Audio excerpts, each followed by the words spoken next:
Hi friends, আমি সুপ্রিয়া। আজকে আমি আপনাদের শোনাবো বিভূতিভূষণ বন্দ্যোপাধ্যায়ের লেখা একটি ভৌতিক গল্প। গল্পটির নাম ভৌতিক পালঙ্ক। গল্পটি শুনে অবশ্যই সাবস্ক্রাইব করতে ভুলবেন না। অনেক দিন পর সতীশের সঙ্গে দেখা। বেচারা হন্তদন্ত হয়ে ভিড় ঠেলে বিকেলবেলা বেন্টিং স্ট্রিটের বাঁ দিকের ফুটপাত দিয়ে উত্তর মুখে চলেছিল। সমস্ত আপিসের সবে মাত্র ছুটি হয়েছে।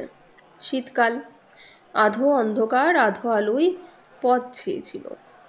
ক্লান্ত দেহে ছ্যাঁকড়া গাড়ির মতো ধীরে ধীরে পথ ভেদ করে চলেছিলাম। হঠাৎ সতীশকে দেখে ওর জামাটা চেপে ধরে চিৎকার করে উঠলাম, আরে সতীশ যে! সতীশ সবিস্ময়ে আমার পানে চেয়ে বলে উঠল, খগেন, মাই গড, আমি তোমাকেই খুঁজছিলাম। আমি বললাম, তার প্রমাণ আমাকে ধাক্কা দিয়েই তুমি চলে গেছিলে আর একটু হলে। ভাগ্যিস ডাকলাম। সরি, আমি একটু বিশেষ ব্যস্ত। তা সে বুঝতেই পারছি। তা কোথায় চলেছো শুনি? তোমাকেও আমার সঙ্গে যেতে হবে। হ্যাঁ, বেশি দূর নয়, যাবার পথে সব বলবো। আশ্চর্য, না বললে শুনবো না, জোর করে নিয়ে যাব। ছেলেবেলা থেকেই সতীশকে চিনি। কথা অনুযায়ী সে কাজ করে, আর শরীরে কিছু বল থাকায় প্রায় ক্ষেত্রে সে বল প্রয়োগ করে স্বার্থসিদ্ধি করতে ভোলে না। অগত্যা তার সঙ্গে যেতে হলো। তার গন্তব্যস্থান খুব কাছেই ছিল এবং সে তার উদ্দেশ্য খুব সংক্ষেপেই ব্যক্ত করল। সেদিন সকালে খবরের কাগজে বেচা কেনার কলমে একটি বিজ্ঞাপন ছিল। একটি অতি আধুনিক এবং রহস্যজনক চীনদেশীয় খাট অধিক মূল্যদাতাকে বিক্রয় করা হবে। জগতে ইহা অদ্বিতীয়। সুযোগ হারাইলে অনুশোচনা করিতে হইবে। 2/3 স্ট্রিট। সতীশ তার পকেট থেকে বিজ্ঞাপনটি বার করে বলল, এ পড়ো। বুঝলাম। তা রহস্যজনক শব্দটার মানে কি? ওইটাই তো আমায় ভাবিয়ে তুলেছে। কোনো হদিশ করে উঠতে পারছি না। সতীশ চলছিল রাস্তার নাম দেখতে দেখতে। হঠাৎ সে লাফিয়ে উঠল, পেয়েছি, এই গলি।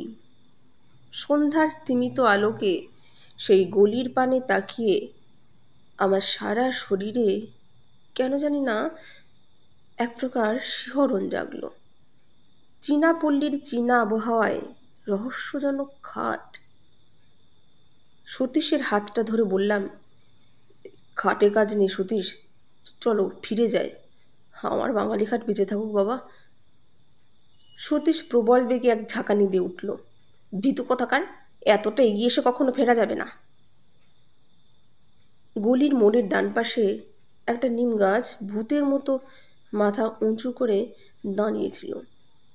ওদিকে ডাস্টবিনের মধ্যে থেকে যত সব অখাদ্য কুখাদ্যের উৎকট গন্ধ ভেসে আসছিল। অন্নপ্রাশনের ভাত যেন ঠিকরে বার হয়ে আসতে চাইল অসহ্য যন্ত্রণায়। নাকে রুমাল চাপা দিয়ে কোনো মতে পথ চলতে লাগলাম। একটা দমকা বাতাস বিভ্রান্ত হয়ে আচমকা দক্ষিণ দিক থেকে ভেসে এসে আমাদের শরীরে যেন আছাড় খেয়ে পড়ল। মাথার উপর দিয়ে কয়েকটা বাদুড় ডানার শব্দ করতে করতে উড়ে গেল। দুটো অভিভাবকহীন কুকুর এই অনধিকার প্রবেশকারীদের পানে চেয়ে বিস্তৃত সুরে অভিযোগ করতে লাগলো। পথে আর জনমানবের চিহ্ন পর্যন্ত রইল না। পাশে একটা চীনা ডাক্তারের বহু পুরাতন সাইনবোর্ড, তার উপরকার নরকঙ্কালের ছবিটি জীর্ণপ্রায়। কোথা থেকে একটা পিয়ানোর অস্পষ্ট সুর ভেসে আসছিল। শীঘ্রই আমরা আমাদের নির্দিষ্ট গৃহে এসে পৌঁছালাম। অমন বাড়ি আমি আর জীবনে দেখিনি। ইট বের করা, পঙ্গু প্রায়।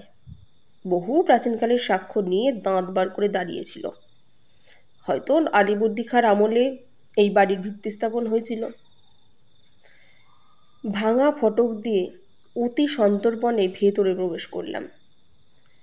বাড়ির ভেতরে গিয়ে আমি অবাক হয়ে গেলাম।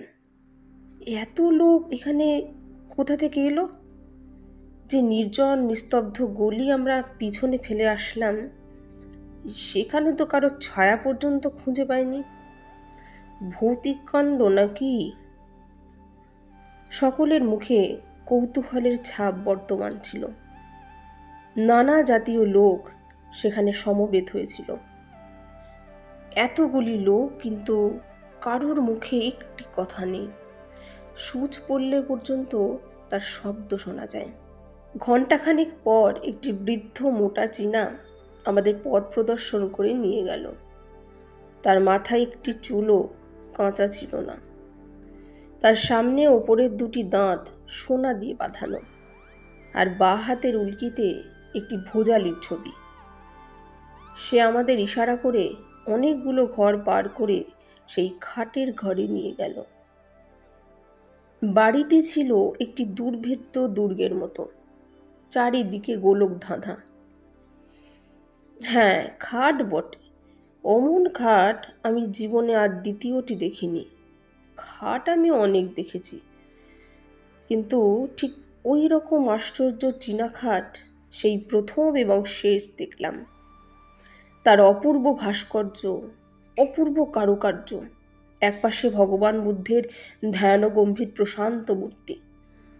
আয়তনে খাটটি বিশেষ বড় নয়, দুটি মানুষ বেশ আরামে শুতে পারে। আবার আশ্চর্য, সেই খাট বাড়িয়ে 10 জনের জায়গা করা যায়। দেখে চমকে গেলাম। সকলের সঙ্গে দর কষাকষি হতে লাগলো। ওই সামান্য এক কাঠের খাটের প্রতি সবার মন আকৃষ্ট হয়েছিল। কেনবার জন্য সবার কি যে ব্যাকুলতা! দাম হু হু করে বাড়তে লাগলো। শেষে সতীশের ভাগে ওই খাটটি জুটল 1500 টাকায়। সেই খাট নিয়ে বাড়ি ফিরতে সতীশের প্রায় 10টা বাজলো। যে দেখলো সেই বলল, চমৎকার। সেখান থেকে খাওয়া দাওয়া করে আমি বাড়ি গেলাম। সতীশ বলল, আবার এসো, নেমন্তন্ন রইল। তথাস্তু বলে চলে এলাম। আমি যাওয়ার আগেই পরের দিন সকালে সতীশ এসে হাজির। উস্কো খুস্কো চুল, মুখ শুকনো, চোখ দুটি জবা ফুলের মতো লাল। দুর্ভাবনায় ও দুশ্চিন্তায় হয়তো সারা রাত্রে ঘুম হয়নি। আমি সবিস্ময়ে প্রশ্ন করলাম, আরে ব্যাপার কি? বিপদ, বিষম বিপদ। সতীশের গলা দিয়ে স্বর বের হচ্ছিল না। কিসের বিপদ? সেই খাট। একটা যে কিছু হবে তা আমি আগে থেকেই বুঝতে পেরেছিলাম। কেউ কখনো খাল কেটে কুমির নিয়ে আসে? হাজার হোক, এটা একটা রহস্যজনক খাট। পূর্ব রাতের ঘটনা সে সবিস্তারে বর্ণনা করে গেল। সারা রাত সে ঘুমোতে পারেনি। ওই খাটের ওপর সে শুয়েছিল। হঠাৎ মধ্যরাতে তার মনে হলো কে যেন খাটটা নাড়াচ্ছে। উঠে সুইচ টিপে আলো জ্বেলে দেখল, না, খাট ঠিকই আছে। আবার শুয়ে পড়ল, আর খানিক পরেই ঘুম ভেঙে গেল। কিসের এক ভীষণ শব্দে সারা ঘরখানা যেন থমথম করছে। দেওয়ালের সঙ্গে যেন খাটখানার ভীষণ ঠোকাঠুকি হচ্ছে। ধর্মর করে উঠে সে আলো জ্বালল। না, সব কিছু নিঃশব্দ, নিথর। কোথাও এতটুকু শব্দ নেই। সে আবার শুয়ে পড়ল। এবার আলো আর সে নেভালো না। ভোর রাতে কার দুর্বোধ্য আর্তকণ্ঠের বিলাপধ্বনিতে তার চেতনা ফিরে এলো। কে যেন খাটের পাশে বসে বিনিয়ে বিনিয়ে কেঁদে মরছিল। আমি বললাম, বলেছিলাম তো তোমার প্রথমেই, ও খাট কিনে কাজ নেই। যেমন তোমার রোগ, এবার বোঝো। সতীশ বলল, দেখো খগেন, তোমার হয়তো বুঝিয়ে বলতে পারবো না। ওই হতভাগা খাটখানার উপর এমন মায়া লেগে গেছে যে কি বলবো। আমি ওকে ছাড়তে পারবো না কোনো মতেই। তবে মরো ওই খাট নিয়ে। আমি তোমার সাহায্য চাই। আমার সাহায্য? হ্যাঁ, আজ তুমি আমাদের ওখানে রাতে খাওয়া দাওয়া করবে। সারা রাত না ঘুমিয়ে ওই খাট পাহারা দেব। দেখি ওর গলদ কোথায়। আর আমার আপিস? পাগল, কাল যে রবিবার। অগত্যা বন্ধুকে সাহায্য করবার জন্যে সন্ধ্যাবেলা তাদের বাড়ি গিয়ে হাজির হলাম। সতীশ আমার অপেক্ষায় পদপানে চেয়েছিল। সে সন্ন্যাসে চিৎকার করে উঠল, সুস্বাগতম। তারপর আর কোনো গণ্ডগোল হয়নি তো? না, দিনের বেলা গণ্ডগোল হবার তো কোনো কারণ নেই। সতীশের মা বললেন, দেখো দেখি বাবা খগেন, হ্যাঁ তো বলছি যা খাট বিক্রি করে দে, তা আমার কথা যদি ও শুনেছে। সতীশ বলল, বলছো কি মা, ভয় পেয়ে 1500 টাকার খাটটা বিক্রি করে দেব? খাওয়া দাওয়া সেরে রাত্রি জাগবার সাজ সরঞ্জাম নিয়ে আমরা দুটি বন্ধুতে খাটের ঘরে গিয়ে বসলাম। আমার হাতে দীনেন রায়ের ডিটেকটিভ উপন্যাস, আর সতীশের হাতে হেলথ অ্যান্ড হাইজিন। রাত ক্রমে ক্রমে বাড়তে লাগলো। ঠিক হলো, আগে সতীশ ঘুমোবে আর আমি জাগবো, তারপর সতীশ জাগবে আর আমি ঘুমোবো। বইখানা খুলে আমি বসে রইলাম। পড়তে পারলাম না একটি অক্ষরও। এক দৃষ্টিতে তাকিয়ে রইলাম। চারদিকে কান খাড়া করে বসে রইলাম ভয়ে ভয়ে। এতটুকু শব্দে থেকে থেকে চমকে চমকে উঠছিলাম। ওই বুঝি সে অপদেবতা আমার গলাটি দিলে টিপে। কাদের বাড়ির ঘড়িতে সুর করে 2টো বেজে গেল। হঠাৎ মনে হলো কে যেন বাইরের বারান্দায় চলে বেড়াচ্ছে। তার পদশব্দ বেশ স্পষ্ট হয়ে উঠল। আমার সারা শরীর দোল দিয়ে উঠল, লোমগুলো খাড়া হয়ে উঠল। হঠাৎ সশব্দে খোলা জানলাটা বন্ধ হয়ে গেল। মুহূর্তে মনে হলো আমি যেন শূন্যে উঠে গেছি। আমার জ্ঞান লোপ পেয়ে গেছে। আমি মৃত না জীবিত তাও ঘোর সন্দেহের বিষয় হয়ে উঠল। আমি সবাই ডেকে উঠলাম, সতীশ, সতীশ। সতীশ ধর্মড় করে উঠে বসল। ব্যাপার কি? ভয়ে ও বিস্ময়ে আমার মুখ দিয়ে কোনো কথা বেরোলো না। সতীশ আমার 2 কাঁধে হাত দিয়ে নাড়া দিয়ে ডাকলো, খগেন, খগেন। আমি আঙুল দিয়ে কপালের ঘাম মুছে বললাম, ওহ, যা ভয় পেয়েছিলাম তা তো বুঝতেই পারছি। যাক, আর তোমায় জাগতে হবে না, তুমি ঘুমো, আমি জেগে বসে আছি। না, আমারও ঘুমিয়ে কাজ নেই, আর তাছাড়া ঘুমও আমার হবে না আদৌ। ভীতু কোথাকার। তারপর ভীতু আমি ও সতীশ দেওয়ালে ঠ্যাসান দিয়ে বসে রইলাম।